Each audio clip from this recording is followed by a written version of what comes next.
각 그 나라마다 그 나라를 좀 상징하는 랜드마크와 같은 건물들이 있을 거예요. 혹시 중국 하면 어떤 건물이 제일 먼저 떠오르시나요? 만리장성. 저도 만리장성을 찾았습니다. 그 만리장성 아니면 뭐 자금성 뭐 이런 거 떠오를 거예요. 그 인도에는 타지마할이 있고요.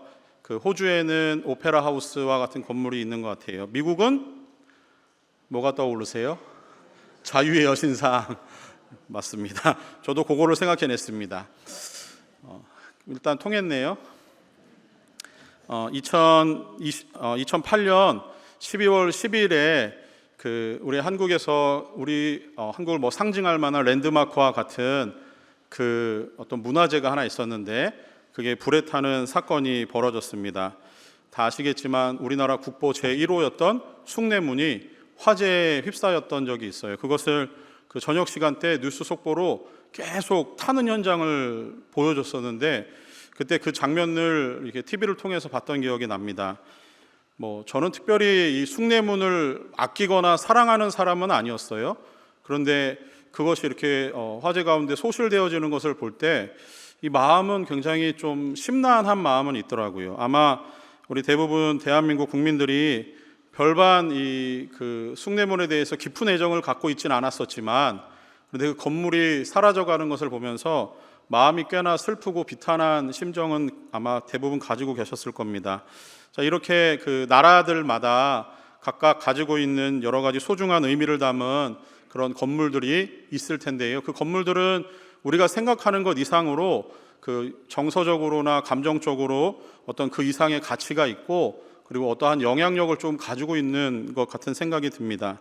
자, 이런 의미에서 이스라엘 사람들에게도 랜드마크와 같은 그 어떤 상징물이 있는데요. 그것을 제가 한번 찾아보니까 저는 이스라엘을 가본 적이 없어가지고 그냥 구글을 통해서 찾아보니까 통곡의 벽이라고 하더라고요.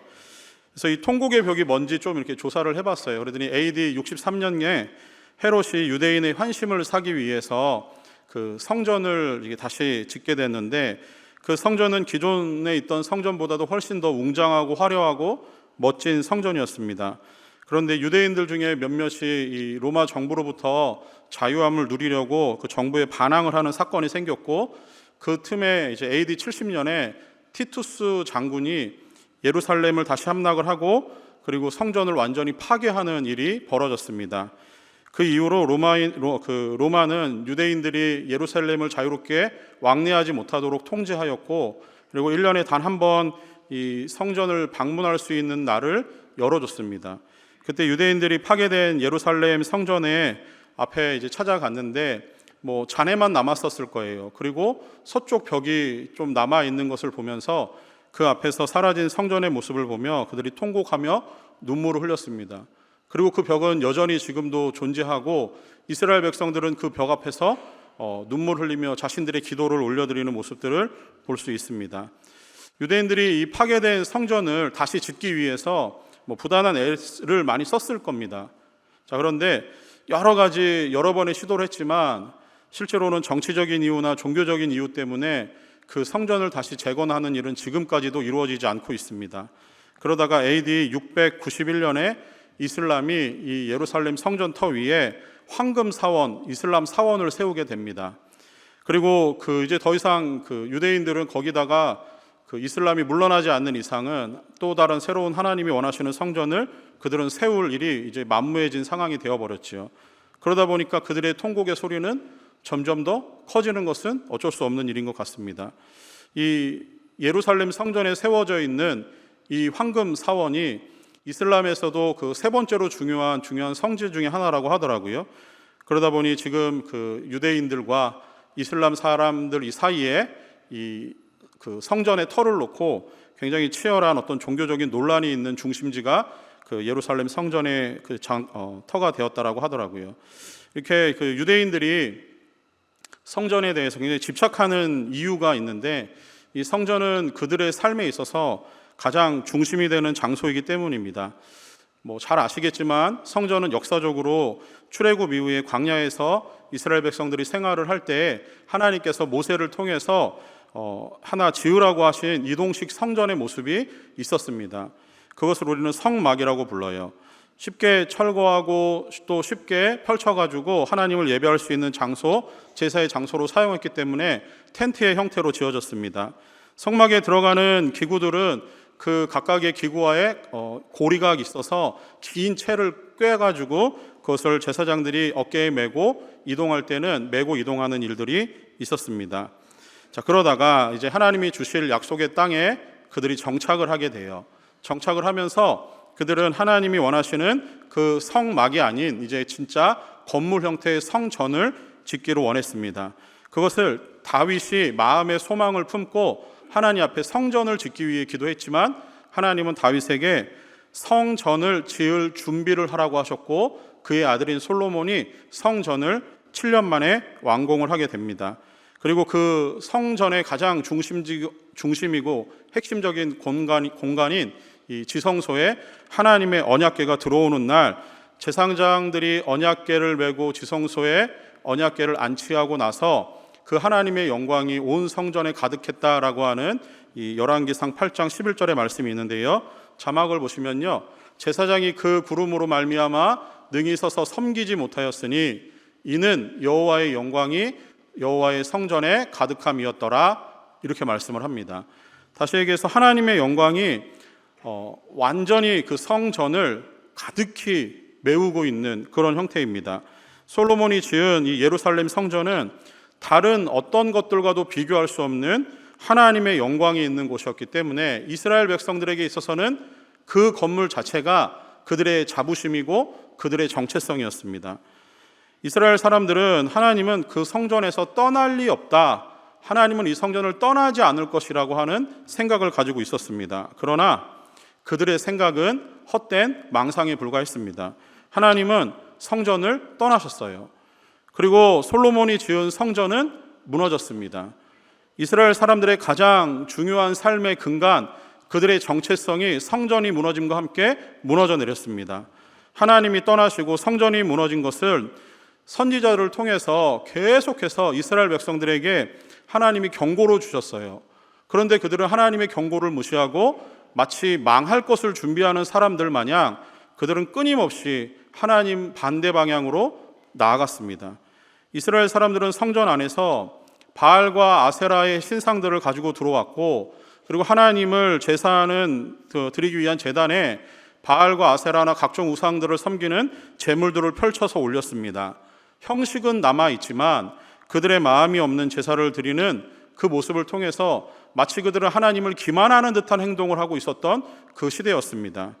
그들의 행동이 이렇게 하나님 앞에서 완전히 종교 혼합주의적인 모습으로 성전 안에서 하나님을 섬기며 다른 우상들을 섬기고 있는 형태였죠.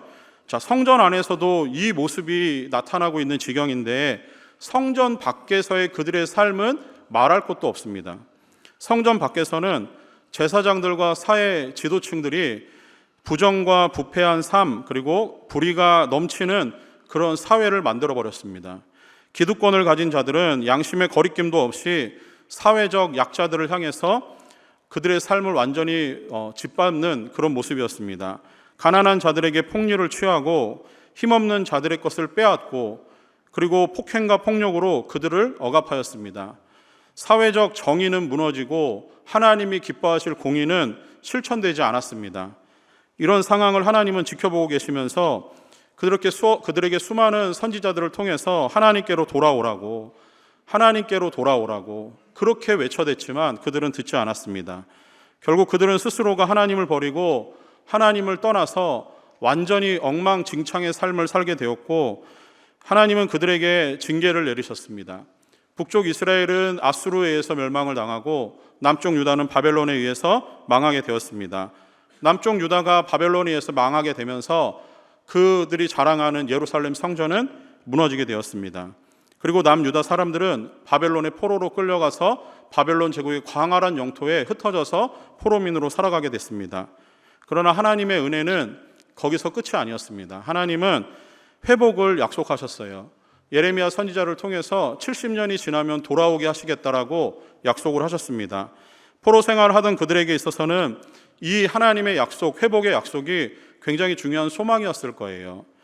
그들이 사는 곳에서 예루살렘을 바라보면서 탄식하고 슬퍼하는 삶을 지내다가도 이 하나님이 회복하시겠다라고 하는 소망을 붙들었을 겁니다. 그렇게 하나님은 예레미야 선지자를 통해서 말씀하신 그 일을 하나님이 이루셨습니다. BC 539년에 고레스 왕은 바벨론을 무너뜨리고 바벨론이 했던 그 억압 정책들을 다 이제 철폐하고 유화 정책으로 그의 정책을 바꾸었습니다. 그러면서 바벨론에서 포로 생활하고 있던 각 나라 사람들을 자기의 고향으로 돌려보내는 일을 그때 시행을 했어요. 그때 1차로 수룹바벨과 함께 BC 538년경에 한 5만 명에 이르는 유대인들이 고국으로 돌아와서 무사하게 귀국을 하였습니다. 또 포로에서 돌아온 사람들은 그들이 제일 먼저 무슨 일을 했을지 우리가 가만히 생각해봐도 뻔한 일이죠. 그들에게 가장 중요한 성전을 재건하는 일이 필요했습니다. 그들은 성전이 재건되면은 하나님이 떠났던 영광이 돌아올 거라는 에스겔 선지자의 예언을 기억하고 있었어요. 그렇게 해서 그들은 성전 건축을 재건하는 일에 몰두했습니다. 그러나 수룹바벨과 대제사장 여호수아가 성전 건축 재건을 위해서 나섰을 때 처음에는 그 일이 진행되는 것 같았으나 반대 세력에 부딪혀서 그 일이 무려 16년 동안 진행되지 못하고 중단된 상황에 이르렀습니다. 그러다가 BC 520년경 다리오 왕 때에 드디어 성전 재건과 관련돼서 하나님이 학개와 스가랴 선지자에게 성전 재건의 필요성과 그것을 반드시 해야 된다라고 하는 말씀을 주셨습니다. 그리고 그 말씀을 따라서 수룹바벨과 여호수아가 BC 516년에 성전을 다시 완공하는 일이 있었습니다. 이 기록의 내용이 에스라 6장 14절과 15절의 말씀에 이렇게 기록을 합니다.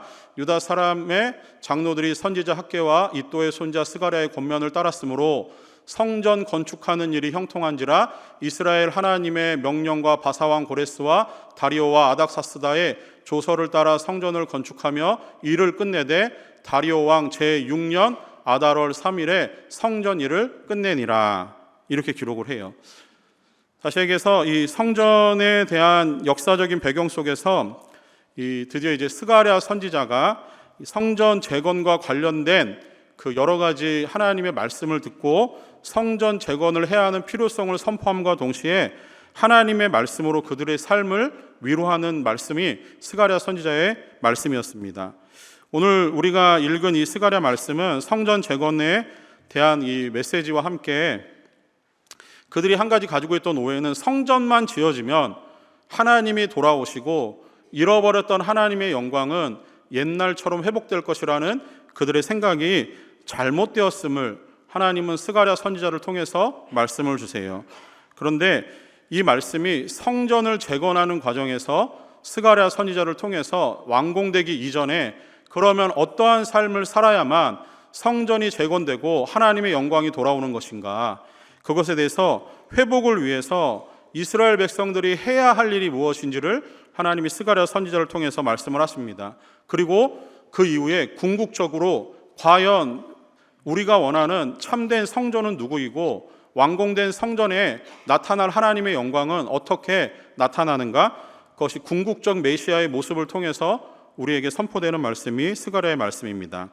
그래서 스가랴 선지자의 말씀은 에스겔 선지자가 예언했던 그 성전에 관련된 환상으로 그 계속되는 연장선상에 있는 말씀으로 보시면은 몇 주 전에 에스겔 선지자의 말씀 가운데 에스겔 10장과 11장의 말씀에서 하나님의 영광이 예루살렘을 떠나서 예루살렘 성전 밖으로 나가시는 일이 환상 가운데 에스겔에게 주어졌습니다.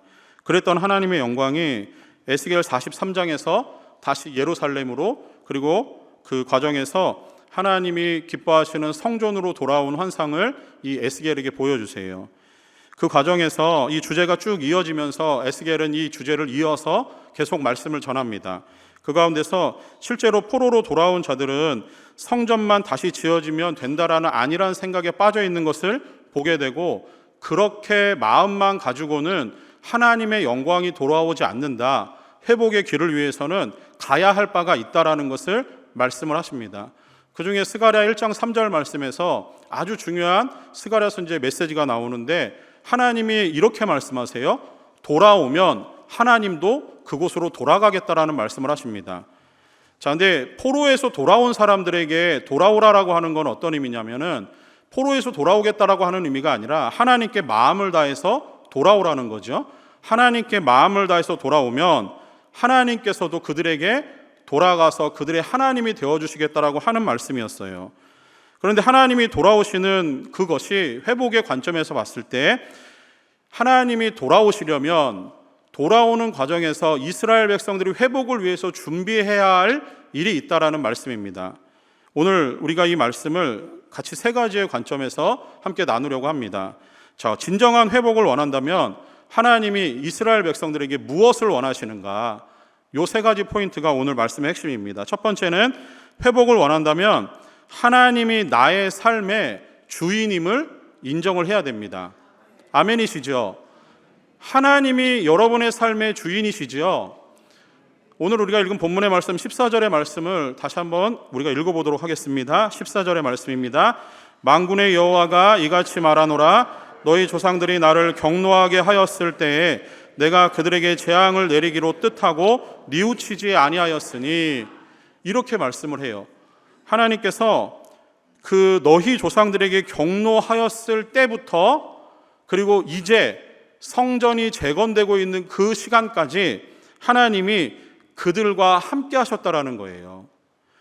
때로는 하나님을 떠난 조상들의 삶 때문에 하나님의 경노하는 시간에도, 하나님이 재앙을 준비하시고 내리시는 시간에도 하나님은 그들과 함께 하셨다라는 겁니다. 그리고 하나님은 그들이 이 성전을 재건하며 은혜를 받기를 기다리는 시간에도 하나님은 그들과 함께 하신다라고 하는 거예요. 근데 이 14절에서 우리가 읽은 이 한국어 성경에 잘 표현되지 않지만 히브리어 성경에서 한 가지 또 중요한 표현이 하나 있어요. 14절의 시작이 만군의 여호와 이렇게 시작을 하잖아요. 이게 히브리어로 야훼 체바오트라고 하는 단어를 쓰는데, 이 단어가 14절 제일 마지막 부분에도 야훼 체바오트라고 하는 단어가 있어요. 그래서 지금 하나님은 이런 거예요. 나 만군의 여호와가 말하노라, 그 말을 마치시면서도 나 만군의 여호와의 말이다, 기억하라는 겁니다.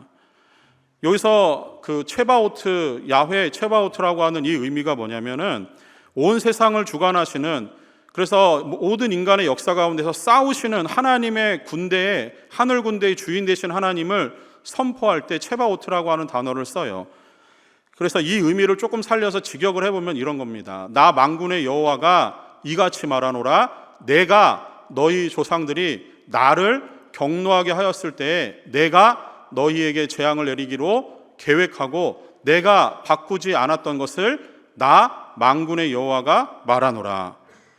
지금 하나님이 이 말을 하는 주체는 나라는 것을 너무 강조하고 계시는 거예요. 자, 무슨 의미냐면은 과거에서부터 성전이 지어지고 있는 이 시점까지 줄곧 하나님은 이스라엘 백성들을 떠나신 적이 없다라는 겁니다. 하나님은 은혜를 베푸시기 위해서 준비하고 계셨던 거예요.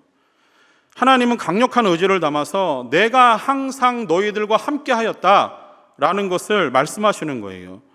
그러나 이스라엘 백성들은 어떻습니까? 그들은 다른 것들을 섬겼고 하나님을 자신들의 관심 밖으로 밀어냈습니다. 우상을 숭배하는 일에, 하나님을 버리는 일에 그들은 빠르게 움직였습니다. 그러나 하나님은 그 순간에도 그들에게 시선을 거두지 않으시고 하나님은 지극한 은혜를 통해서 선지자들을 보내셔서 돌아오라고 말씀하셨던 거예요. 때로는 직접 재앙을 내리시는 순간에도 하나님이 그들을 향해서 하나님의 뜻을 굽히지 않으시고 그들을 기다리셨던 겁니다. 그들은 자신들의 삶의 안정과 평안을 위해서 일하고 살아갈 때에도 하나님은 그들에게 그 은혜를 부어주시면서 하나님은 그들을 바라보고 계셨던 거예요. 마치 부모가 자식을 그 눈에서 떼지 못하듯이 하나님이 이스라엘을 향한 지극한 은혜와 자비로우심으로 이스라엘을 바라보시고 지켜주시고 기다리고 계셨던 겁니다. 이렇게 하나님의 여전한 사랑의 눈은 지금도 여러분들을 향해서, 여러분들의 삶을 향해서 펼쳐지고 있습니다. 다윗은 시편 23편 말씀에서 여호와는 나의 목자라고 노래를 합니다. 그러면서 우리를 인도하시고 지켜주시는 분이 누구이신지를 분명히 말씀을 하고 있지요. 양된 우리는 목자의 음성을 듣고 그 음성에 따라서 살아가게 될 때 영혼이 잘 되고 그리고 우리에게 주시는 범사가 형통한 은혜를 누리게 되는 거예요. 때로는 사망의 음침한 골짜기를 걷게 되는 위험천만한 상황을 맞닥뜨릴 수도 있습니다. 고통과 슬픔의 상황 가운데서도 우리의 목자 되신 주님은 우리를 떠나지 않으세요. 그 상황 가운데 우리의 삶을 지켜주시고 인도하고 계십니다. 그리고 마침내 참된 최후의 승리를 맛보는 그날까지 주님이 우리와 함께 하시는 줄 믿습니다. 예수 그리스도를 믿음으로 구원받은 성도라고 한다면 그 삶의 주인이 누구이심을 분명히 하십시오. 역사를 주관하시고 운행하시며 살아계신 하나님, 그 하나님이 바로 여러분의 주인입니다. 그 하나님의 주인됨을 잊지 않고 회복을 원하신다면 그 주인의 자리를 다시 한번 하나님께 내어드릴 수 있는 성도들 되시기를 소망합니다. 두 번째로, 우리가 회복을 원한다면 오늘을 하나님의 자녀답게 살아내셔야 돼요. 하나님의 자녀로 살아가셔야 됩니다. 오늘 본문의 16절, 17절 말씀을 우리 같이 한번 오늘 우리에게 주신 하나님의 직접적인 실천 명령으로 들으시고 이 말씀을 다시 한번 읽어보겠습니다. 너희가 행할 일은 이러하니라. 너희는 이웃과 더불어 진리를 말하며 너희 성문에서 진실하고 화평한 재판을 베풀고 마음에 서로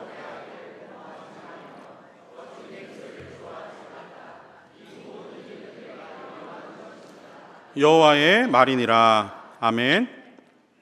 자, 16절에서는 해야 할 일이고요, 17절에서는 하지 말아야 할 일을 하나님이 말씀하세요. 이것이 회복으로 가는 길이라는 겁니다. 하나님이 말씀하신 것을 반드시 해야 할 의무가 성도에게 있습니다. 그리고 하나님의 백성으로 그 일 앞에 책임감을 가지고 살아야 될 그 삶이 성도의 삶입니다. 하나님이 이스라엘 백성들에게 주신 10가지 계명을 우리는 10계명이라고 표현을 하죠. 이 계명은 성경의 어떤 윤리, 구약의 핵심, 도덕적이고 윤리적인 그들의 삶을 지침하는 명령입니다. 10계명은 크게 두 개로 나눠요. 하나는 하나님 사랑, 또 하나는 이웃 사랑입니다. 자, 그런데 하나님이 이것을 주시면서 하나님이 어떻게 말씀하셨는가를 좀 주목해 보세요. 하나님이 10계명을 주시면서 자, 내가 10가지 계명을 주니까 요거를 잘 듣고 기억해라 라고 주신 게 아니에요. 그 다음이 있습니다. 줬으니 지켜 행하라는 거예요. 하나님의 말씀을 주었으니 지켜 행하라는 겁니다. 그 외에도 10계명 외에도 수많은 계명들은 다 한결같이 하나님을 사랑하는 방법을 줬으니 지켜 행하라는 거예요. 이웃을 사랑하는 하나님의 백성들의 삶은 그렇게 지켜 행하라고 주신 하나님의 말씀이었다라는 겁니다. 구약의 선지자들은 이것을 읽고 듣는 가운데서 그들이 짓는 이 죄에 대해서 가감없이 말씀을 하시는 거예요. 하나님께서는 이 말씀을 통해서 이스라엘 백성들이 지켜 행하기를 원하셨던 거예요. 그런데 이스라엘 백성들이 짓고 있는 두 가지의 죄의 형태를 보면은 하나님이 주셨던 10계명의 두 가지의 형태의 그 사랑의 방법에서 완전히 떠나 있었다라고 하는 거죠. 먼저는 그들은 하나님을 사랑하는 일에 게을렀습니다. 하나님을 온전히 그리고 오직 하나님만을 사랑해야 하는데 그들은 하나님을 다른 우상과 겸하여 섬겼습니다. 마치 한 남편이 있는데 그 남편이 이런 거예요. 내가 제일 사랑하는 아내가 우리 집에 있어. 그리고 또한 세상에서 제일 예쁜 여자가 나의 애인이야. 여러분, 이런 가정이 온전히 유지될 수 있겠습니까? 지금 이스라엘 백성들의 마음이 하나님을 그렇게 기만하는 행동을 하고 있었던 상황이었다고 하는 거죠. 하나님은 이것을 영적 간음이라고 말씀하십니다. 온전히 하나님을 사랑하지 않으니 자연스럽게 하나님이 기뻐하시는 그들의 삶이 쫓아올 리가 없어요. 우상 앞에 그들의 머리를 조아리고 그것들을 쫓아가는 순간 하나님의 백성으로 살아가야 하는 그들의 삶의 윤리와 도덕은 그리고 정의는 완전히 무너지기 시작하는 겁니다. 가난한 자를 돌보지 않아요. 강한 자들은 고아와 가부의 억울함을 풀어주기보다 그들의 삶을 착취하고 착복하는 일에 자신들의 배를 불리는 일에 급급합니다. 사방에서 억울해서 죽겠다라고 하는 고통과 비명과 한숨소리가 통곡의 소리가 들리지만 종교 지도자들과 사회의 기득권들은 그 소리가 들리지 않아요. 왜냐하면 그들이 귀를 막았기 때문입니다. 하나님은 선지자들에게 그 소리는 나라가 망해가는 소리라고, 하나님의 진노를 불어일으키는 소리라고 하나님이 선지자를 통해서 계속 경고를 하지만 그들은 듣지 않아요. 왜냐하면 그들이 귀를 막았기 때문입니다. 사랑하는 성도 여러분, 우리는 오직 예수 그리스도를 믿음으로 구원받은 하나님의 백성인 줄 믿습니다. 아멘이시죠? 아멘입니다. 우리는 예수 그리스도를 믿음으로 구원을 받은 사람들이 맞아요. 이게 하나님이 우리에게 말씀을 근거해서 주시는 가장 핵심적이고 복음의 진수입니다. 자, 그런데 이것이 복음적인 삶을 설명하는 모든 것은 아니라는 거예요. 이 구원의 소리를 듣고 구원을 얻은 성도라고 한다면 이제는 복음적인 삶을 살아가는 데까지 가야 됩니다. 지켜 행하는 삶이 필요한 거예요. 혹시 여러분의 귀에 누군가가 부르짖고 억울함을 호소하는 소리가 들리신다면 외면하지 마십시오. 우리의 삶의 자리에서 하나님의 구원을 얻은 백성답게 하나님이 주시는 선하시고 기뻐하시고 온전하신 뜻을 위해서 여러분의 마음을 거기에 두고 구원받은 백성답게 살아가기를 소망합니다. 주변에 도움이 필요한 이웃들에게 한두 번의 돌봄으로 끝났다라고 생각하지 마십시오. 하나님이 원하시는 돌봄은 지속적인 관심과 사랑의 실천에 있습니다. 그리스도인이라면 그 삶을 살아가야 되는 거예요. 구원을 받았으니, 예수 그리스도를 구원을 받았으니 그게 끝이 아니에요. 그 다음은 삶입니다. 삶으로 살아야 돼요. 하나님은 죄로 인해 파괴되어 버린 하나님의 샬롬, 그 평화를 이 땅 가운데 여러분을 통해서 회복하기를 간절히 기다리고 원하고 계세요. 하나님과 성도와의 관계 안에서, 성도와 성도와의 관계 안에서, 그리고 더 나아가서 성도와 여러분 주변에 있는 삶에 있는 모든 현장에 만나는 사람들을 통해서 하나님은 하나님이 주신 그 샬롬, 평화가 이루어지기를 기다리고 계십니다. 하나님은 그 현장에서 하나님의 샬롬이 회복되면서 하나님이 원하시는 정의가 세워지고 공의가 실천되기를 하나님이 기다리고 계세요. 여러분, 교회 안에서 진정한 회복을 원하신다면 교회 안에서 갇혀있는 믿음으로만 회복이 되어지지 않는다는 것을 기억하시고 교회 밖으로 나가서 여러분의 삶을 통해 참된 그리스도임을 증명하십시오. 그리고 그것을 가지고 살아가십시오. 그런 성도님들이 되시기를 주님의 이름으로 축원합니다. 세 번째로, 진정으로 회복을 원하신다면 다시 오실 주님을 열망하십시오. 스가랴 선지자의 말씀 중에는 그 궁극적인 메시아에 대한 예언이 곳곳에 많이 있습니다. 그 중에 3장 8절 말씀을 보시면은 대제사장 여호수아야, 내가 내 앞에 앉은 내 동료들은 내 말을 들을 것이니라. 이들은 예표의 사람들이라. 내가 내 종 싹을 나게 하리라.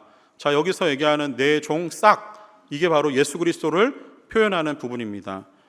자, 이 표현이 이사야 11장 1절 말씀에서 이새의 줄기에서 한 싹이 나며라고 했던 그 싹과 스가랴가 보고 있는 그 싹이 같은 거예요. 자, 이 싹이 나중에 이제 스가랴 6장 9절 말씀 이후에 성전이 건축될 것을 예언하시는 과정에서 6장 12절 말씀에서 하나님이 이렇게 스가랴를 통해서 말씀하십니다. 6장 12절, 말하여 이르기를 만군의 여호와께서 이같이 말씀하시되 보라, 싹이라 이름하는 사람이 자기 곳에서 돋아나서 여호와의 전을 건축하리라. 자, 여기서 여호와의 전을 건축하는 것은 싹이라 이름하는 사람이라고 말합니다. 이게 이제 표면적으로 보면은 지금 성전 재건을 하고 있는 스룹바벨이 이 싹이라고 이해할 수도 있겠지만, 그런데 12절에 보면은 돋아나서라고 하는, 싹이 돋아나서라고 하는 이 부분에서 돋아나서라고 하는 이 표현이 과거에 대한 일을 이야기하는 게 아니라 미래적인 사실을 이야기합니다. 다시 얘기해서 싹은 아직 돋아나지 않았다라는 거예요. 자, 그러면은 스룹바벨은 아니라는 겁니다. 그러면 3장 8절 말씀과 6장 12절 말씀을 같이 보면은 이 싹은 곧 앞으로 돋아날 싹인데 그 싹이 성전을 회복하신다, 성전을 짓게 될 것이다라는 거죠. 스가랴서는 구조적으로 9장에서부터 14장까지의 말씀에서는 다양한 예언이 나와요. 그래서 그 예언 가운데는 이방 나라들을 심판하시고 남은 자를 구원하실 것에 대한 내용이 있습니다. 그 가운데서도 예수 그리스도를 보여주는, 예수 그리스도의 어떤 한 가지 행동을 보여주는 그 부분이 이제 9장 9절 말씀에 기록되어 있습니다. 이게 마태복음 21장 말씀에서 그대로 성취되어지는 모습을 우리는 성경을 통해 알죠. 9장 9절, 시온에 따라 크게 기뻐할지어다, 예루살렘에 따라 즐거이 부를지어다. 보라, 내 왕이 내게 임하시나니 그는 공의로우시며 구원을 베푸시며 겸손하여 나귀를 타시나니 나귀의 작은 것 곧 나귀 새끼니라. 이 말씀이 어떻게 이루어졌는지 아시지요? 마태복음 21장에서 예수님이 예루살렘 성전에 입성하시면서 나귀 새끼를 타고 입성을 하십니다. 그때 사람들은 종려나무가지를 흔들면서 호산나 호산나 찬양을 하죠. 스가랴가 보여주는 메시아, 그 메시아는 성전을 다시 재건할 메시아입니다. 그 메시아는 곧 예수 그리스도를 보여주는 거예요. 이런 스가랴 선지자의 메시지 속에서 궁극적인 메시아는 평화의 왕으로 오신 예수 그리스도를 바라보게 합니다. 역사의 흐름은 종말을 향해서 빠르게 진행되는 중에 있습니다. 과거에서부터 현재까지 하나님은 역사의 주인이시며 인간과 나라의 모든 일들을 다스리시고 통치하시는 능력의 하나님으로 계셨습니다. 하나님은 한결같은 눈으로 하나님의 백성들의 삶을 지켜보고 계시고 그 삶을 인도하고 계십니다. 하나님의 백성들은 그래서 장차 다시 오실 예수 그리스도를 바라보면서 자신의 삶의 현장에서 소망을 가지고 하나님의 영광을 위해서 살아가야 될 하나님의 백성들입니다. 사랑하는 성도 여러분, 진정으로 믿음의 회복, 예배의 회복, 기도의 회복, 여러분의 삶의 회복을 원하신다면 통곡의 벽 앞에서 지금도 눈물을 흘리며 통곡하며 다윗의 자손이 오셔서 성전을 다시 재건할 것을 기다리는 유대인들의 그 어리석음으로 살아가지 마시고 지금 있는 그곳, 여러분이 살아가는 삶의 현장, 거기서 하나님의 샬롬을 선포하며 하나님이 주실 소망을 가지고 힘을 가지고 능력을 가지고 살아가는 성도 되시기를 소망합니다. 또한 다시 오실 완전한 성전, 온전한 성전이신 예수 그리스도를 갈망하고 열망하는 성도로 살기를 소망합니다. 우리는 현재를 살아가지만 주님은 우리의 삶 가운데 여전한 모습으로 우리를 지켜보고 계세요. 이 현재의 삶 속에 여러분들의 삶이 고통이 있고 고난이 있다 하지라도 멈춰서지는 마십시오. 고통 속에서도 소망이 되신 예수 그리스도를 바라보시고 그리스도의 제자답게 오늘을 살아갈 수 있는 우리 성도님들 되기를 소망합니다. 지금 우리가 오늘 해야 할 그 일을 하지 않으면 우리의 내일은 오늘을 살아내지 않았다라고 하는 절망과 슬픔과 고통을 맛보게 될지 모르겠습니다. 바라기는 주어진 오늘을 하나님의 영광을 위해서 감사함으로 그리스도의 제자답게 성숙한 신앙인답게 여러분의 삶으로 하나님께 영광을 돌리는 귀한 성도들 되시기를 간절히 소원합니다. 기도하겠습니다. 은혜와 긍휼이 풍성하신 하나님 아버지, 우리의 삶의 주인 되신 하나님을 인정하며 하나님의 이름을 찬양합니다. 하나님의 자녀답게 이 땅을 살아가야 할 우리 모든 성도들의 삶을 하나님의 은혜로 채우시고 믿음과 삶이 하나 되는 성숙한 그리스도인 되게 하여 주시옵소서.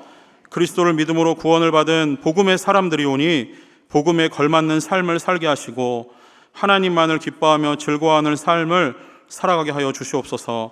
주님 다시 오심을 간절히 기다리며 소망 되신 주님 오시는 그날까지 예수의 제자로서 성령 충만함으로 주어진 삶을 살아갈 수 있도록 은혜를 베풀어 주시옵소서. 예수님의 이름으로 기도합니다. 아멘.